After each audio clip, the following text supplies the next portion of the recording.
Quando Deus fala para nós ficarmos nele, senão nós vamos morrer, seria algo semelhante à água dizendo para o peixe, viva em mim, senão você vai morrer. Olá, pessoal! Fique com mais um corte sensacional do nosso Mentes Cast, sobre mentalidade, fé e crescimento pessoal. Não se esqueça de se inscrever no canal, deixar o like e compartilhar com mais pessoas. Agora, vamos pro vídeo. Pelo que eu li, quando Jesus Cristo veio pra Terra, tinha prostituta, gay, lésbica, enfim, tudo isso que as pessoas recriminam e julgam, apontam o dedo. E ele não julgou ninguém, ele abraçou todos, curou, né, ensinou e tal. E por que as pessoas, às vezes, fazem isso, hoje em dia, às vezes, entre aspas, em nome de Jesus, sabe? Uhum. E é isso que me dá uma grande interrogação e eu fico com a cabeça... Eu diria que extremismo é um lado da verdade que ficou louco. Isso que é extremismo. Então, e nesse extremismo nós temos dois elementos aqui, dois polos que eu quero apontar. Tem aqueles que, em nome de Jesus, julgam e condenam todo mundo ao inferno. E tem aqueles que, em nome de Jesus, passam pano pra tudo enquanto é erro. A gente tem que também fazer a diferença. Você entendeu? Porque Jesus, ao mesmo tempo, você tem razão, ele comia com prostitutas, pecadores, etc. Mas ele também falou com a mulher adúltera, vai e não peques mais. Ele falou com outro cara lá que ele curou, olha, não peque de novo para que coisa pior não te aconteça. E ele também julgou pesado quando alguns queriam vacilar ali. Então, essa sensibilidade de amar o meu semelhante e ver nele não o que ele é, mas o que ele pode vir a ser, transformado pela graça de Deus. Por quê? Eu acabei não respondendo a pergunta que você me fez lá atrás de nós a imagem de Deus. Sim, sim. Quando Deus resolveu criar seres que não eram como ele teve que pagar um primeiro preço lá atrás. Sabe qual foi o preço? Qual? Ele tinha que se diminuir para ser compreendido. E como ele fez isso? Nossa. Aí ele se irritou. A pessoa de Jesus. Entendi. Tero dizia o seguinte, que os homens usam uma máscara para esconder o rosto deles. Deus é o único que usa uma máscara para mostrar quem ele é. Porque Deus é tão grandioso, tão grandioso, tão grandioso, que o único jeito de Deus se mostrar é se escondendo. Ele diminui a glória dele. Então Jesus... Ele se passou por ingênuo? Não, Ingênuo assim, eu vou pegar a primeira parte. Ele se passou por... Não. Ele se tornou um de nós. Foi o preço para nós compreendermos. Tem uma outra história que eu conto também que é como se fosse um aquário com peixes do mar. Essa história, na verdade, é de Filipenses. E o dono do aquário, toda vez que ele ia colocar a cara lá no aquário, os peixes tudo saiu fugindo dele. Pô, caramba, eu cuido desses peixes, o pH da água é caro, ração cara, paguei caro, mantenho tudo. E os peixes não entendem o quanto eu amo. Toda hora que eu chego pra cuidar deles, eles correm de mim. Aí alguém falou assim, mas você também é muito grande, você parece Deus pra eles. Aí ele perguntou assim, tá, e como é que eu faço então pra mostrar que eu amo? Só tem um jeito, você virar peixe e entrar no aquário. Aí eles não vão temer você, mas também poderão rejeitar você, que você tá pequeno demais. Cristo é Deus que entrou no aquário. Por isso que ao mesmo tempo que ele é grandioso... Ele morreu crucificado. Ele morreu crucificado, é tão pequeno. Ele se tornou um de nós. Aí agora vem um ponto importante, que foi um pedacinho... Deus sabia que ele ia acabar morrendo daquele jeito? Sabia. Sabia, né? Sabia. Mas isso não responde uma outra questão que você colocou aí. Qual? Deus estava apenas Se passando por Sim. um pretender? Não. Como é que Deus fez para poder se diminuir sem fingir que ele não se diminuiu? Vamos supor que eu tivesse agora um Porsche, o mais caro. O modelo mais caro do Porsche. Te empresto. Obrigado. Eu vi alguns ali embaixo, alguns devem ser seus aí. Tá tirando onda, irmão. Eu Que vi isso, vários irmão? carrões. Cara abusado, mano. Mas todo mundo sabe que isso não passa da porta do paraíso. Passa na porta do paraíso, mas na porta do prédio aqui passou, viu? Aí eu cheguei lá com a minha spin toda... Minha não, nem minha é do NASP ainda, a spin toda... Aí a Diana perguntou assim, esse carro branco é seu? É, então... Mas tinha um Fusquinha lá pra poder ajudar. Aí eu falei, mas tinha um Fusquinha lá. O Fusca é mais caro, tá? Mas o Fusca é de colecionador. É, o Fusca. Mas vamos supor que eu tenho um Porsche aqui. Aí eu cheguei aqui, a Jéssica me vê com... Nossa, pá, o Rodrigo chegou com um Porsche aqui. Pô, cara, que legal o seu Porsche. Aí um belo dia, vocês vão me visitar lá no NASP, visitar o Museu de Arqueologia lá, e você me vê andando a pé, num sol quente. Até besta, né? Até besta. Do lado do Serginho lá. Aí você pergunta, Rodrigo, aí... Por que você tá andando esse solão quente aqui, cara? Eu falo, não, porque o Serginho não anda de carro, ele tem uma fobia de carro. O único jeito que eu tenho de caminhar com ele é vindo a pé. E ele quer conversar comigo, não pode ser de carro. Aí você fala assim, pô, mas peraí, mas você tem um carrão, cara. Se você tem um carro, você tem que usar o carro. Eu responderia assim, não. Se eu sou obrigado a usar o carro, é o carro que me tem. Sim. Se eu sou dono do carro, sou dono bastante para usá-lo ou deixá-lo na garagem. E seja em qualquer situação, eu continuo um dono de um carro.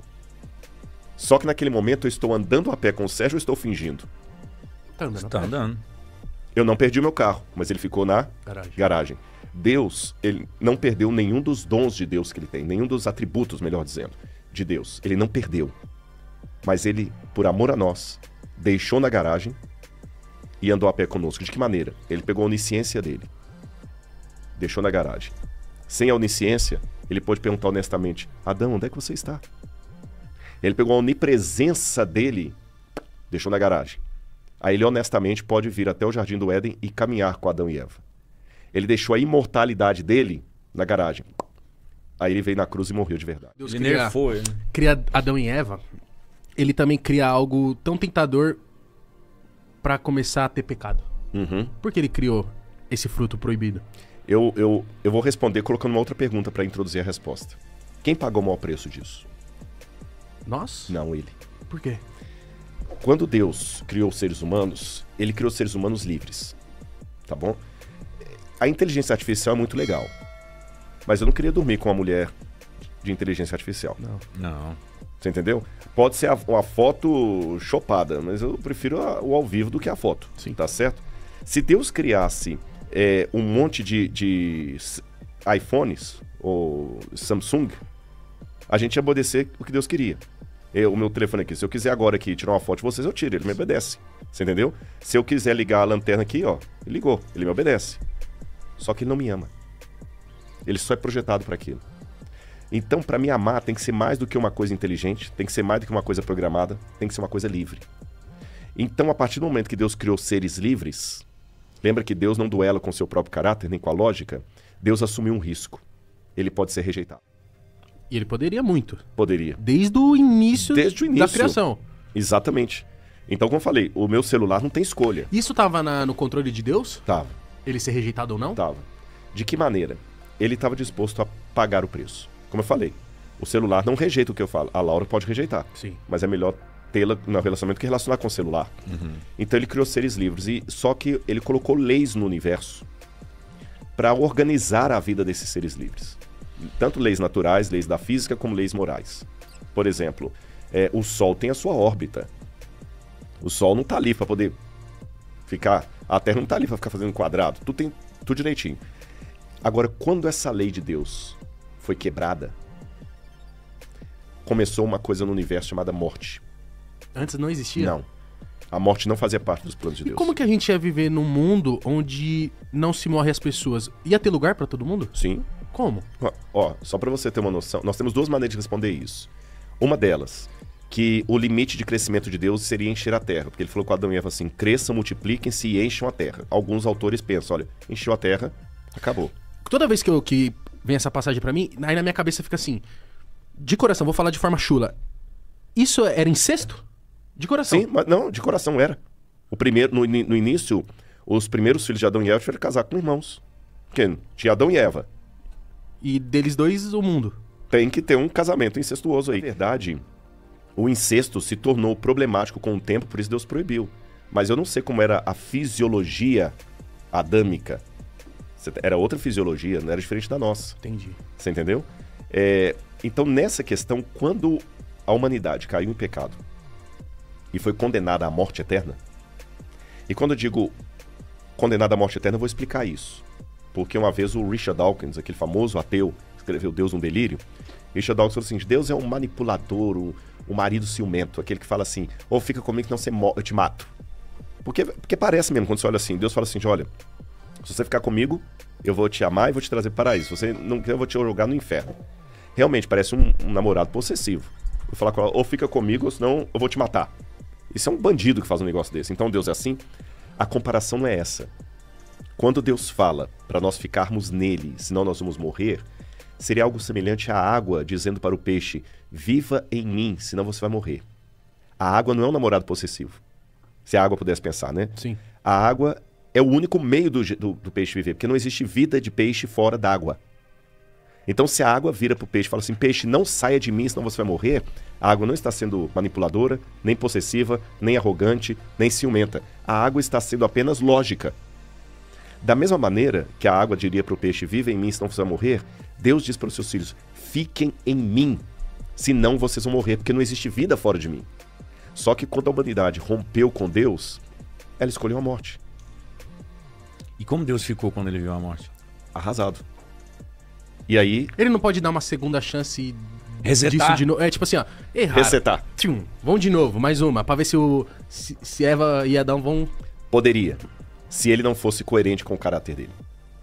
Pô, é Deusão, né? Mas ele não tá Deus devendo... não. Mas tipo assim, Deus não tá devendo explicação pra ninguém. Mas Deus não duela com o seu caráter. Essa que é a questão. Nós duelamos com o nosso caráter. Você entendeu? A gente Sim. tem aquele negócio, no escondido eu faço, no ao vivo não. Deus não duela com o seu caráter. Porque Mas se ele sabia de tudo, como que ele não sabia da morte? Ele sabia, e ele resolveu pagar o preço mesmo assim. Ah, E como é que é essa questão de pagar o preço? Outra parábola pra vocês. Dizem que uma vez um rei colocou regras no reino dele pra organizar a vida de todo mundo. E tudo funcionava bonitinho. Por exemplo, ninguém roubava naquele reino, porque estava escrito na lei lá: se alguém roubar, vai ter os olhos arrancados. Causa e consequência. Ninguém roubava. Todo mundo dormia com a porta aberta, não tinha tranca, a delegacia ficava às traças, porque ninguém ia preso. Se roubava, quem quer perder o olho? Belo dia, os soldados trouxeram majestade. Esse rapaz aqui foi apanhado em flagrante, roubando. E a lei mandou arrancar os olhos. Sim, a lei manda isso. Só que tem um problema, majestade, é o seu filho. É o príncipe. E o menino implorando: pai, não arranca meu olho, não, pai, não arranca meu olho, não arranca meu olho. Se você fosse aquele rei, o que você faria? Eu não ia arrancar, não. No papo reto. No papo reto. eu não no arranca. papo reto eu não arrancaria não, do meu filhote, não. Ele falou, caralho... Aham. eu- Se você Dá uma não sandáliada arrancasse, nele, o que o povo ia falar? Ah, esse rei não é justo. Se fosse o filho da lavadeira, ele arrancava. Mas como é o filhinho dele, e ele também não ia dar dando exemplo nenhum pro filho. Eu sou muito suave, acho que eu não ia arrancar O olho que de que ele ninguém, não. fez? Ele arrancou? Não. Ele podia mudar a lei também, né? Mas não, também não dá certo. Se ele também arrancasse, também ia dar problema. Porque se ele arrancar fazendo esse rei, não teve misericórdia nem do filho dele, quanto mais de nós. Que rei tirano. Então ele não podia arrancar e não podia não arrancar. Palavra de rei não volta atrás. Sabe o que ele falou? Palavra de rei não volta atrás. São 2 olhos que a lei requer, são 2 olhos que a lei terá. Os dele. Arranque os meus olhos e deixe meu filho vivo. Por que ele fez isso? Por amor. Ele conjugou o amor divino com a posição soberana de monarca. Deus fez a mesma coisa. O ser humano precisa de perdão, ele terá o perdão. Mas para perdoar a humanidade, alguém tem que enfrentar a morte eterna. Aí fala João 3,16: Deus amou o mundo de tal maneira que deu seu único filho, para que todo aquele que nele crê não pereça, mas tenha vida eterna. Ou seja, para a gente ter esse papo reto aqui, Jesus morreu na cruz do Calvário. E isso para mim é tão sério, tão forte, tão lindo, que eu sei que a única coisa que me garante ir para o céu não é a boa obra que eu faço, não é a caridade que eu faço, não é guardar a lei, é aceitar a Cristo como Salvador pessoal. E os meus pecados estão lavados no sangue do Cordeiro. E daqui por diante, e os erros que eu cometer, Ele pode me perdoar se eu me arrepender. E as obras são só o resultado da minha caminhada.